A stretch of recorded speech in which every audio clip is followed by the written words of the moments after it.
आज की बड़ी खबर यह है कि गुजरात विधानसभा चुनाव के लिए तारीखों का ऐलान हो गया है। 2 चरणों में चुनाव होगा। 1 दिसंबर को पहले चरण के लिए मतदान होगा, जबकि 5 तारीख को दूसरे चरण के लिए मतदान होगा। 8 दिसंबर को जो है मतदान के नतीजे आएंगे, यानी कि वोटों की गिनती होगी। सीधे चलते हमारे सहयोगी जैनेंद्र कुमार कांग्रेस मुख्यालय से जुड़े हुए हैं, उनके साथ खास मेहमान भी हैं। जैनेंद्र, जो संकल्प पत्र है उसके लॉन्च से पहले ही जो घोषणा है प्रमुख वो तो कर दी है कांग्रेस पार्टी ने, तो एक तरह से मतदाताओं के दिया है। बिल्कुल विकास जी, मल्लिकार्जुन खड़गे ने आज वादों का पिटारा खोल दिया। और थोड़ा बस ध्यान दिलाऊं आपको कि तकरीबन 2 महीने पहले राहुल गांधी ये तमाम वादे गुजरात की जनता से करके आए थे। मेरे साथ पवन खेड़ा बने हुए हैं। क्या उम्मीद है? आज चुनाव आयोग का ऐलान, चुनाव आयोग ने तारीखों का ऐलान कर दिया। किस तरह से जाने वाली है गुजरात में कांग्रेस पार्टी चुनाव लड़ने के लिए? और एक बड़ी चुनौती क्या आम आदमी पार्टी है आप लोगों के सामने, क्योंकि आरोप ये लग रहा है कि कांग्रेस ने मैदान छोड़ दिया है गुजरात। मैंने आपको आमंत्रित किया था, आपको और बाकी पत्रकार बंधुओं को, कि आइए गुजरात में देखिए हम क्या काम कर रहे हैं। प्रधानमंत्री को तो दिख गए हमारे वर्कर गांव ढाणी में जा रहे हैं, मीडिया को पता नहीं क्यों नहीं दिखते। मीडिया की कुछ मजबूरियां हैं, मैं आपको ब्लेम नहीं कर रहा। विज्ञापन से बंधे हुए हैं आप लोग, मैं मानता हूं। तो जो ज्यादा खर्चा कर सकता है वही दिखाया जाता है, लेकिन जो काम कर रहा है, अब 1 महीना आने वाला जो है उसमें उनको दिखाइए जो वहां। तीखी बात कह दी है आपने, लेकिन एक सवाल ये भी तो है कि आम आदमी पार्टी के जो अगुवा हैं, बीजेपी के बड़े चेहरे लगातार गुजरात में जा रहे हैं। और अगर हम आपकी पार्टी की बात करें तो 2 महीने पहले राहुल गांधी गए थे। 2 महीने से कोई बड़ा नेता जो टॉप लीडरशिप है उसमें से कोई नहीं गया है। क्या इसकी क्या वजह है? आप इसका कैसे? आप जैनेंद्र जी अपनी परिभाषा में किसी को टॉप बना देते हैं, किसी को बॉटम पे ले आते हैं। हमारे दिग्विजय सिंह जी, अशोक गहलोत जी, रघु शर्मा जी, हम लोग सब लगातार गुजरात में हैं। 5 यात्राएं चल रही हैं। मोरबी में सबसे पहले कांग्रेस के कार्यकर्ता गए राहत कार्यों में, वो आपको नहीं दिखता तो मैं क्या करूं उसमें? एक सवाल पूछूंगा, क्या है सबसे बड़ा भरोसा कांग्रेस का इस बार गुजरात में? क्योंकि 27 साल से आप लोग जो काम नहीं कर पा रहे, इस बार कैसे कर दिखाएंगे? वो सबसे बड़ा भरोसा क्या है? गुजरात के लोग कोविड से, जो उद्यमियों की जो नुकसान हुआ है उससे, बेरोजगारी से, मोरबी में जो असंवेदनशीलता दिखी उससे, उन सब चीजों से परेशान है। महंगाई से परेशान है, खेडूत परेशान है, आदिवासी परेशान है।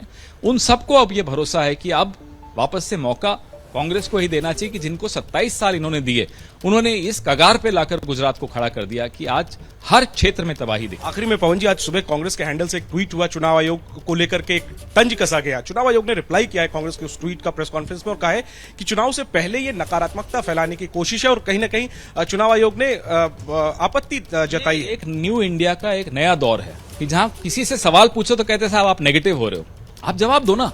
आप बीजेपी से है, आम आदमी पार्टी से है, चुनाव आयोग से जो जिसके कठपुतली के धागे किसके हाथ में है आप भी जानते हो, मैं भी जानता हूं। अगर प्रधानमंत्री रेवड़ी शब्द लेते हैं तो चुनाव आयोग सक्रिय हो जाता है, हर पार्टी को चिट्ठियां लिख देता है, भाई रेवड़ी कल्चर पे आप कुछ बोलिए। क्यों नहीं इलेक्टोरल बॉन्ड्स पे चिट्ठी आती, बताएं क्यों नहीं वो खुलकर सामने आते और इलेक्टोरल बॉन्ड्स पे जरा साझा करें ना जानकारी कि किस पार्टी को कितना पैसा इलेक्टोरल बॉन्ड्स के थ्रू गया। तो आज से रणनीति क्या और तेज होगी गुजरात को लेकर? हम बिल्कुल, अभी भी तेज थी, आज से आपको दिखनी शुरू होगी, अभी तक आप देख नहीं रहे थे। ठीक है, तो सुना विकास जी आपने, कांग्रेस को उम्मीद है कि इस बार जो 27 सालों में नहीं हुआ वो इस बार होगा या नहीं, जाहिर है चुनाव नतीजों के दिन पता चलेगा। हालांकि कांग्रेस ये बार बार कह रही है कि प्रचार में कोई कमी नहीं है, जिस तरीके से एक परसेप्शन एक मीडिया के वर्ग के द्वारा बन रहा है या बनाया जा रहा है। जी विकास जी। तो चलिए देखिए, जो पवन खेड़ा है उनका हमला जरूर तीखा था, लेकिन आपके सवाल और ज्यादा तीखे थे। जैनेंद्र, आप हमारे साथ बने रहिए। दीपक रावत का रुख कर लेते हैं, और जो बात सौरभ भारद्वाज ने कही थी, हमारे सहयोगी दीपक रावत जुड़े हुए हैं उनके साथ, उनके पास चलेंगे। लेकिन उससे पहले आपको एक खबर दे देते हैं। इस वक्त जब चुनाव की तारीखों का ऐलान हुआ है, उसके तुरंत बाद दिल्ली के मुख्यमंत्री अरविंद केजरीवाल का बयान सामने आया है। गुजरात बदलाव के लिए तैयार है, अरविंद केजरीवाल ने यह कहा है। अरविंद केजरीवाल ने आगे इसी बयान में कहा है कि हम गुजरात जरूर जीतेंगे। दिल्ली के मुख्यमंत्री अरविंद केजरीवाल का गुजरात के चुनाव की तारीखों के ऐलान के बाद बड़ा बयान आया है। केजरीवाल ने कहा है कि गुजरात बदलाव के लिए तैयार है और गुजरात हम जरूर जीतेंगे, ये केजरीवाल ने अपने बयान में कहा है। और इस बीच जो कांग्रेस का ट्वीट था, जो कटाक्ष किया गया था चुनाव आयोग पर, उसी चुनाव आयोग के ट्वीट के कटाक्ष पर जब हमारे सहयोगी आशीष कुमार सिंह ने चुनाव आयोग से सवाल पूछा, तो मुख्य चुनाव आयुक्त राजीव कुमार ने क्या कहा, सुनवाते हैं आप। सर, इधर आशीष हूं एबीपी न्यूज से। जो मोहित ने सवाल किया फ्रंट रो पे, सर आपके ऐलान के साथ ही प्रिंसिपल ऑपोजिशन ने ही जब ये सवाल खड़ा कर दिया है कि आप निष्पक्ष चुनाव इन अदर वर्ड्स नहीं करा रहे हैं, इस पर आपका रिस्पॉन्स जरूर जानना चाहेंगे।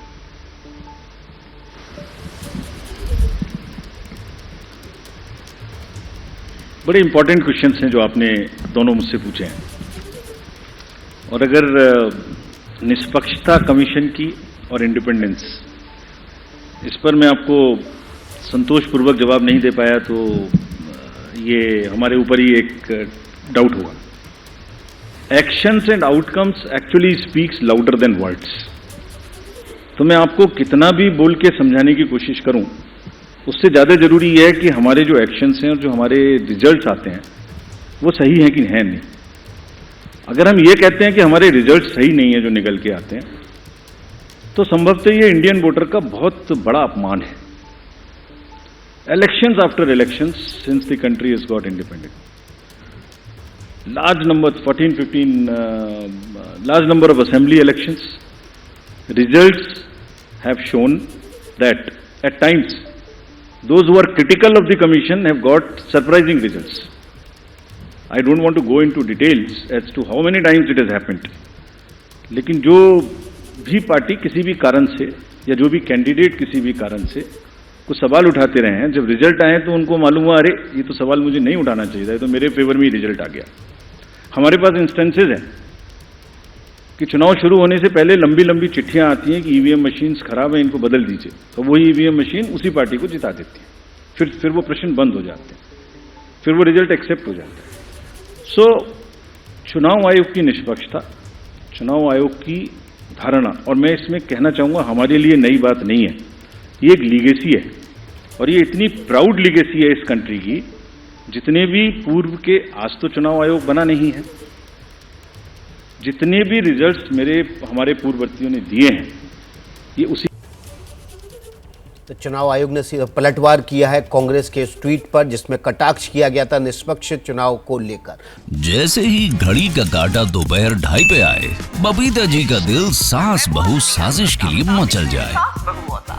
और ये है इनकी बहू, पूरे दिन ऑफिस की टेंशन हो जाए गॉन जब ये करें अपना फेवरेट शो फ्री टाइम पे ऑन।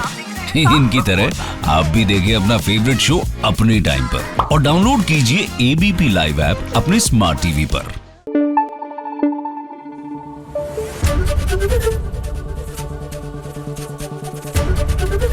एबीपी न्यूज आपको रखे आगे।